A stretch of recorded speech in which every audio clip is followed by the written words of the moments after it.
جبکہ وہ صاف انکار کرتے ہیں کہ بتوں کی پوجا کرنے والوں سے ہمارا کوئی رشتہ ہی نہیں. وہ یہودی ہیں. وہ پوری دنیا میں اپنے آپ کے متعلق یہ عقیدہ رکھتے ہیں کہ اللہ نے ہم کو ایک خاص مٹی سے بنایا اور سارے انسانوں کو کچرے سے بنایا, ساری دنیا کو کچرے سے اور جانوروں کے فضلے سے بنایا اور ان کو ایک خاص جنت کی مٹی سے بنایا. اور قرآن میں یہ ذکر موجود ہے. اللہ فرماتا ہے وقالت الیہود نحن ابناء اللہ واحباؤہ. اے محبوب, یہ یہودی کہتے ہیں ہم اللہ کے بیٹے ہیں اور اللہ کے محبوب ہیں. رب فرماتا ہے اے محبوب ان سے کہہ دیں اگر تم اللہ کے بیٹے اور اللہ کے محبوب ہو تو مرنے کی تمنا کرو کیونکہ اللہ سے مل جائے.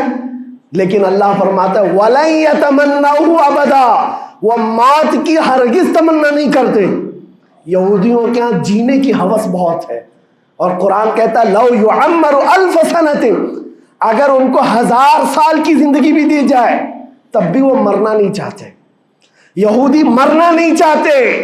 یہی تو بات ہے میرے عزیزوں, دنیا میں اور ہم میں فرق یہ ہے وہ کہتے تو ہیں ہم اللہ کے بیٹے اللہ کے محبوب لیکن مرنا نہیں چاہتے. لیکن مسلمان کا بچہ بچہ جذبہ شہادت میں نظر آتا ہے.